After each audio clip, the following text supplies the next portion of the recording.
महाराष्ट्र आरोग्य विज्ञान विद्यापीठ नाशिकमध्ये शिक्षण घेणाऱ्या सर्व वैद्यकीय विद्यार्थ्यांचे हार्दिक स्वागत तसेच सर्वांना नमस्कार. विद्यार्थी मित्र हो, आपण आज या व्हिडिओमध्ये काही महत्त्वाची माहिती देण्याचा प्रयत्न करणार आहोत. तसेच तुम्हाला पडलेल्या काही प्रश्नांचे निरसन करण्याचा प्रयत्न देखील करणार आहोत. आपले महाराष्ट्र आरोग्य विज्ञान विद्यापीठ दरवर्षी काही नवीन रूल रेग्युलेशन्स हे थेअरी एक्झामिनेशनसाठी घेऊन येत असते. जसे की मागील काही सत्रांपासून महाविद्यापीठाने आपल्या onscreen evaluation of answer sheet ही प्रक्रिया सुरू केलेली आहे. तसेच या सत्रापासून MBBS विभागासाठी ऑनलाईन प्रश्नपत्रिका परीक्षा केंद्रांवर पाठवण्याचे देखील ठरवलेले आहे. तरी आज आपण या व्हिडिओमध्ये सदरील विंटर 2024 एक्झामपासून पुढे कोणते नवीन बदल झालेले आहेत, तसेच या पुढील परीक्षेसाठी कोणते नवीन नियम लागू झालेले आहेत, तसेच एक्झाममध्ये कोणती काळजी घ्यावी, तसेच एक्झाममध्ये ड्रेस कोड कसा असावा, बाकी सर्व गोष्टींची आज या व्हिडिओमध्ये आपण माहिती घेणार आहोत.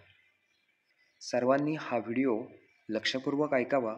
तसेच या व्हिडिओमध्ये दिल्या जाणाऱ्या सर्व गोष्टींची अंमलबजावणी देखील करावी, जेणेकरून आपणास एक्झाम टाईममध्ये कोणताही त्रास होणार नाही.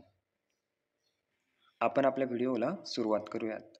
Instruction to be followed during theory examination by all health science student. म्हणजेच महाराष्ट्र आरोग्य विज्ञान विद्यापीठात शिक्षण घेणाऱ्या सर्व विद्यार्थ्यांसाठी हा व्हिडिओ आपण बनवलेला आहे. तर हा व्हिडिओ बनवण्यामागचे उद्दिष्ट आपले काय आहेत? तर awareness about rules and regulation of MUHS examination, to know the various unfair means practices and its punishment, prevention of unfair means practices. म्हणजेच आपण जेव्हा एक्झामला बसतो तेव्हा आपल्याला काही गोष्टींची पूर्वकल्पना नसते. त्याचा अवेअरनेस करण्यासाठी, तसेच आपल्याला सर्वांना एक्झामबद्दलचे रूल्स रेग्युलेशन्स माहिती होण्यासाठी, जेणेकरून आपला रिझल्ट विथेल येणार नाही किंवा आपल्याला कोणता त्रास भोगता येणार नाही, यासाठी आपण माहिती घेणार आहोत. तर काही जनरल इन्स्ट्रक्शन्स आहेत आपण ज्या थेअरी एक्झामिनेशनच्या टायमिंगला फॉलो केल्या पाहिजेत त्या आपण पाहूयात. तर general instruction during theory examination, that is summer and winter. Student must check his and her hall ticket provided by university, that is name of candidate, date and time of examination, subject name and subject code etc. म्हणजेच विद्यार्थ्याला जेव्हा hall ticket विद्यापीठाकडून प्राप्त होते तेव्हा विद्यार्थ्यांनी त्याचं नाव, त्यानंतर एक्झामिनेशनच्या सब्जेक्टचा डेट अँड टाईम, त्यानंतर सब्जेक्टचं नाव, सब्जेक्टचा कोड इत्यादी तपासून घेतलं पाहिजे. तसेच student should reach examination centre before 30 minutes of examination time. म्हणजेच विद्यार्थी हा परीक्षा केंद्रावर 30 मिनिटे आधी पोहोचला पाहिजे. तरी यावेळी या सीझनपासून MBBS एक्झामिनेशनसाठी विद्यार्थी हा 1 तास आधी एक्झाम सेंटरवर पोहोचण्याचे आदेश महाराष्ट्र आरोग्य विज्ञान विद्यापीठाने दिलेले आहेत. तरीही ही प्रक्रिया या सीझनमध्ये फक्त MBBS थर्ड इयर्स विद्यार्थ्यांसाठी केलेली आहे. After reaching the examination center, she should check himself or herself for any study material or micro notes or any sheet of paper etc. Mobile phones, Bluetooth or any electronic gadget etc. is unknowingly carried with him or her. If found possessing it, such a study material or concerned gadget should be immediately handed over to the concerned authority of the examination center. म्हणजेच जेव्हा विद्यार्थी exam सेंटरवर जातो, जेव्हा examination हॉलमध्ये तो जातो, तेव्हा त्याने त्याच्याजवळ जे असलेलं स्टडी मटेरियल जे आहे किंवा ज्या मायक्रो नोट्स त्याने अभ्यासासाठी आणलेल्या असतील किंवा कोणता एखादा चीट असेल पेपरचा की जे की थोडासा शॉर्ट नोटसाठी आपण वापरतो, किंवा मोबाईल फोन्स असतील, ब्लूटूथ असेल, अशी काही इलेक्ट्रॉनिक जे गॅजेट असतील, जर ते त्याच्याकडे चुकून कॅरीड आऊट झाले असतील तर ते जे काही सगळे गोष्टी आहेत त्या सर्व गोष्टी स्टडी मटेरियल जे काही असेल, त्यानंतर जे काही गॅजेट असतील त्याच्याजवळची, ते सगळे जे सेंटर ऑब्झर्वर असतात त्यांच्याकडे त्याने हँडओव्हर केलं पाहिजे. जेणेकरून एक्झाम हॉलमध्ये बसल्यानंतर जेव्हा एक्झाम सुरू होते त्यानंतर त्या गोष्टी जर सापडल्या तर त्याचा जो काही लॉस आहे तो त्या विद्यार्थ्याला होणार नाही. After that, check the seat number written on the desk before appearing for an examination in the constant classroom. म्हणजे जो काही सीट नंबर आपण ज्या बेंचवर बसतो तो त्या विद्यार्थ्याने चेक केला पाहिजे की तो आपलाच आहे का, जेणेकरून बाकी पुढचा जो डिफिकल्टी आहे तो त्या विद्यार्थ्याला भोगावा लागणार नाही. त्यानंतर after receiving of question paper, check the question paper for any discretionary query and accordingly report it to the concern junior supervisor. आपण जेव्हा आपण क्वेश्चन पेपर आपल्याला भेटतो त्या क्वेश्चन पेपरमध्ये सर्वात आधी तो क्वेश्चन पेपर व्यवस्थित आहे का याची पाहणी आपण करून घेतली पाहिजे, जेणेकरून आपण जर एखादा डिफॉल्ट पीस आलेला असेल क्वेश्चन पेपरचा तर ते जे काही आहे ते ज्युनियर सुपरवायझरला इन्फॉर्म करून त्याबद्दलची माहिती दिली पाहिजे. Then do not write seat number at any place in the answer book except where space is provided for it. विद्यार्थ्यांनी कोणताही सीट नंबर जो काही आपल्याला दिलेल्या स्पेसमध्ये लिहायचा आहे तो क्वेश्चन पेपरमध्ये असो किंवा आन्सर पेपरमध्ये असो तिथे कुठेही मेन्शन करायचा नाही आहे. जर विद्यार्थ्याने तो नंबर दुसरीकडे कुठे लिहिला तर ही सदर प्रक्रिया, ही सदर गोष्ट अनफेअर म्हणून गृहीत धरून त्या विद्यार्थ्यांवर कारवाई केली जाते. त्यानंतर विद्यार्थी हा परीक्षा केंद्रावर सकाळी मॉर्निंग सेशन असेल तर 9:30च्या आधी पोहोचला पाहिजे आणि इव्हिनिंग सेशन जर असेल तर तो विद्यार्थी 2 वाजेपर्यंत परीक्षा केंद्रावर पोहोचलेला पाहिजे. त्यामध्ये जवळपास परीक्षेला बसल्यानंतर परीक्षा संपेपर्यंत 6 बेल वाजल्या जातात. त्या सर्व अकॉर्डिंगली डिस्ट्रीब्युशन असेल, सॉल्विंग क्वेश्चन पेपरची बेल असेल, कलेक्शन ऑफ आन्सर शीट असेल, त्यानंतर 10 मिनिट राहिल्यानंतरची एक बेल असेल आणि टाईम संपल्यानंतरची जी बेल असेल, ह्या पूर्ण काळजीपूर्वक लक्षात ठेवल्या पाहिजेत, जेणेकरून विद्यार्थ्यांना कोणता लॉस होणार नाही परीक्षा केंद्रावर जो काही आपण पेपर सॉल्व करत असतो तेव्हा. आफ्टर दॅट आपण ड्रेस कोडबद्दल थोडी माहिती घेऊयात. फॉर युनिव्हर्सिटी थेरी एक्झामिनेशन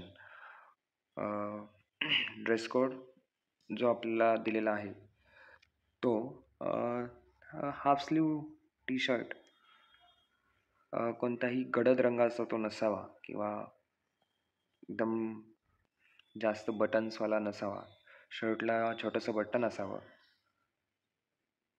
ते बटन जे काय आहे ते नक्षीदार वगैरे काही नसावं. गळ्यामध्ये कोणती साखळी, त्यानंतर हातामध्ये अंगठी, या सर्व गोष्टी नसल्या पाहिजेत. त्या सर्व आपण बाहेर एक्झामिनेशन हॉलच्या बाहेरच काढून ठेवाव्यात. हातामध्ये घड्याळ, मोबाईल किंवा कुठलेही इलेक्ट्रॉनिक उपकरण आपल्याजवळ नसलं पाहिजेत. ॲप्रॉन नसलं पाहिजे. त्यानंतर डोक्याला टोपी, गॉगल, मनी पर्स वगैरे, वॉलेट ह्या गोष्टी आपल्याला एक्झामिनेशन हॉलमध्ये वापरता येत नाहीत. पायामध्ये साधी चप्पल किंवा स्लिपर्स असावी. शूज आपल्याला एक्झामिनेशन हॉलमध्ये अलाउड नाहीत. हे झालं विद्यार्थ्यांसाठी. आता विद्यार्थिनींसाठी half sleeve shirt, T shirt, तसेच गळ्यामध्ये कोणत्याही प्रकारची साखळी, मंगळसूत्र वगळता चालणार नाही. अंगठी या सगळ्या गोष्टी अलाउड नाहीत. तसेच कुठल्याही प्रकारचे वेगळे दागिने याही गोष्टी चालणार नाहीत. तसेच हातामध्ये घड्याळ, मोबाईल या कुठल्याही इलेक्ट्रॉनिक गोष्टी अलाउड नाहीत. तसेच ॲप्रॉन ही चालणार नाही. बांगड्या, अंगठी, चेन याही सगळ्या गोष्टी वापरता येणार नाहीत. पायात चप्पल तसेच स्लीपर असावी, शूज नसावेत. दिस इज ऑल्सो फॉर फिमेल. यानंतर आपण सर्वात महत्त्वाची माहिती घेणार आहोत, ते असेल आन्सर शीटबद्दल. आपल्याला समोर जी स्लाईड दिसते ती काळजीपूर्वक पहा. त्यामध्ये ज्या काही इन्स्ट्रक्शन दिलेल्या आहेत, check the information printed on the cover page of the answer book and fill it appropriately. Examination seat number, name of examination, date and center of the examination, subject and language of exam answer. या सर्व गोष्टी आपण व्यवस्थित fill up करायच्यात. Do not write your seat number and version number at any place in the answer book except where space is provided for it. जो space seat नंबरसाठी आणि कोडसाठी दिलेला आहे तो वगळता आपला सीट नंबर कुठेही लिहायचा नाही आहे. हा कन्सिडर जर तुम्ही लिहित असाल तर त्यामध्ये तुम्हाला अनफेअर मीन म्हणून तुमच्यावर कारवाई केली जाऊ शकते. तसेच तुमचा रिझल्ट हा विथहेल्ड होऊ शकतो. For rough work use only the space provided on overleaf of the back side of first page of answer booklet as shown in figure. जो आता मी आपल्याला स्लाईड दिसते त्यामध्ये जो एक स्पेस दिलेला आहे आपल्या फर्स्ट पेजच्या बॅक साईडला जो स्पेस दिलेला असतो तोच फक्त तुम्हाला रफ वर्क म्हणून यूज करता येतो. अदरवाईज दुसरा कोणताही स्पेस हा रफ वर्क म्हणून तुम्हाला यूज करता येत नाही. नाही तुम्ही क्वेश्चन पेपरवर रफ वर्क करू शकता, नाही तुम्ही लास्ट पेजवर रफ वर्क करू शकता. तुम्हाला जो एक स्पेस दिलेला आहे फर्स्ट पेज नंबरच्या पाठीमागे एक्झॅक्ट तो स्पेस फक्त तुम्ही यूज करू शकता as a rough work. Before writing the examination he she shall check the question paper for the course and subject name etcetera. जेव्हा तुम्ही क्वेश्चन पेपर रायटिंग जेव्हा तुम्ही आन्सर लिहायला चालू करता तेव्हा तुम्ही एकदा क्वेश्चन पेपर आणि सब्जेक्ट नेम जे काही सगळ्या गोष्टी आहेत त्या प्रॉपरली चेक केल्या पाहिजे. Do not reveal your identity in the form in any form in the answer written by you in the answer book, like writing your seat number, phone number, name or signature etc., which is treated as revelation of identity. Revelation of identity ही सगळ्यात मोठी गोष्ट आहे. तुम्ही जर असं कोणतंही कृत्य करत असाल तर तुमच्यावर विद्यापीठामार्फत कारवाई केली जाते. तसेच तुमचा जो रिझल्ट आहे तो पूर्णतः विथ हेल्ड रिझल्ट म्हणून कन्सिडर केला जातो. For any query or inquiry, the student should approach to the junior supervisor without disturbing the fellow student. For this reason, she should not leave his or her seat. जेव्हा तुम्हाला कोणत्याही प्रकारची query असेल, कोणत्याही गोष्टीची एखादी इन्क्वायरी करायची असेल, तर तुम्ही जे ज्युनियर सुपरवायझर असतात त्यांना ते इन्फॉर्म केलं पाहिजेत. जसं की प्रत्येक सेंटरवर जे आपल्याला सुपरवायझर असतात ही माहिती तुम्ही त्यांच्यापर्यंत पोहोचवल्या पाहिजेत. नाही की तुमच्या शेजारच्या किंवा तुमच्या मागच्या किंवा तुमच्या पुढच्या स्टुडंटपर्यंत त्यांना विचारलं पाहिजे. त्यांना कोणत्याही प्रकारचं डिस्टर्ब होणार नाही याची तुम्ही काळजी घेतली पाहिजे. आणि या सर्व गोष्टी करत असताना तुम्ही तुमच्या जागेवर उभं राहिलात तरीही चालेल, कारण तुम्हाला तुमची जी जागा दिलेली आहे ती जागा सोडायची नाही आहे. ही गोष्ट तुम्ही प्रामुख्याने लक्षात ठेवा. त्यानंतर महत्त्वाचं lastly student should obey the instruction given by centre incharge, centre observer, senior supervisor, junior supervisor. ह्या ज्या गोष्टी आहेत जे आपण एक्झामला हॉलमध्ये गेल्यानंतर जे supervisor, junior supervisor, senior supervisor, जे सेंटर इन्चार्ज आहेत ते जे आपल्याला जे काही इन्स्ट्रक्शन देत असतील त्या सर्वांनी फॉलो केल्या पाहिजेत. ओके, ही गोष्ट सर्वांनी लक्षात ठेवा. आफ्टर दॅट ही स्लाईड तुम्हाला दिसत असेल. यामध्ये प्रॉपरली जे लास्ट पेज असतात ते मेन्शन केलेलं असतं की please do not write here. काही विद्यार्थी ॲज अ रफ वर्क म्हणून या पेजचा वापर करतात. तर मला हे सांगणं असेल, it is observe that many student uses this page shown in figure for rough work. This is 47th page of answer book where it is written, please do not write here. To avoid unfair means cases, students are requested to please follow the instruction written on the answer book. या पेजचा rough work म्हणून कोणीही वापर करायचा नाही. तुम्ही जर या गोष्टीचा रफ वर्क की या पेजचा रफ वर्क म्हणून वापर करत असाल तर तुमच्यावर अनफेअर म्हणून कारवाई केली जाऊ शकते. ही गोष्टही प्रामुख्याने सर्वांनी लक्षात घेतली पाहिजे. त्यानंतर आपण मेन सगळ्यात महत्त्वाची गोष्ट जी आहे MCQ आन्सर शीट ही आपण पाहूयात. तर विद्यार्थी मित्र हो, आपल्याला MCQ शीटमध्ये आपल्याला व्हर्जन नंबर इन फिगर आणि व्हर्जन नंबर इन वर्ड्स या 2 गोष्टी दिलेल्या असतात. तर त्यामध्ये earlier university provided OMR sheet to write the answer of MCQ. But now university provided only one answer booklet containing 48 pages to write answer of section that is MCQ and section B and C. म्हणजे आता जे ABC जे आहेत ते तिन्ही एकाच पेपरमध्ये लिहिण्याचं विद्यापीठाने ठरवलेलं आहे. त्यामुळे आपल्याला MCQची OMR शीट आता भेटत नाही. तर त्यामध्ये the university answer booklet having page number 1 as shown in figure to write the MCQ answers. Where student has to write his or her MCQ version number in figure as well as in words correctly where the space provided for it. एकदम पेजच्या स्टार्टला version नंबरचा फिगरमध्ये लिहिण्याचा आणि in वर्ड्समध्ये लिहिण्यासाठी जो space दिलेला असतो त्यामध्ये तुम्ही तुमचा प्रॉपरली MCQचा जो तुमचा फिगर आहे वर्डमध्ये आणि नंबरमध्ये ते प्रॉपरली मेन्शन केलं पाहिजे. कारण जे विद्यार्थी हे लिहिण्याचं विसरतात या एक्झामपासून विंटर 24 पासून पुढे हे जे विद्यार्थी विसरत असतील त्यांना त्या MCQचे मार्क्स हे कन्सिडर केले जाणार नाहीत. कारण तुमचा जेव्हा तिथे बुकलेट नंबरच नसतो, तुमचा व्हर्जन नंबरच तिथे नसतो, काही विद्यार्थी चुकीने लक्षात राहत नाही, तिथे विसरून जातात. परंतु जर ही गोष्ट इथून पुढे होणार असेल तर त्या विद्यार्थ्यांना त्या गोष्टीचे जे काही मार्क्स असतील 5 मार्क्स असतील 10 मार्क्स असतील 20 मार्क्स असतील ते मिळणार नाहीत. ही गोष्ट विद्यार्थ्यांनी लक्षात घ्या. After that, while writing the answer of MCQ, student must write the option number with the descriptive answer in front of consonant question number. म्हणजेच तुम्हाला जेव्हा एखाद्या MCQचा आन्सर लिहायचा असेल तर तुम्ही त्या MCQचा आन्सर हे तो ऑप्शन जो काही असेल ABCD तो ऑप्शन विथ आन्सर म्हणजे त्याचा आन्सर फॉर एक्झाम्पल नाशिक असेल तर तुम्ही त्या गोष्टीचं जो MCQचं जे काही आन्सर असेल 1 नंबरचा MCQ असेल त्याचं जे आन्सर लिहिणार आहात तुम्ही ते आन्सर हे विथ ऑप्शन आणि विथ जे काही आन्सर आहे ते लिहायचं आहे. फक्त ऑप्शन लिहून यायचं नाही आहे, त्याला मार्क्स भेटणार नाहीत. MCQमध्ये कोणतीही खाडाखोड चालत नाही. तुम्ही जो MCQचा आन्सर पहिल्यांदा लिहिलेला आहे तेच आन्सर गृहीत धरलं जातं.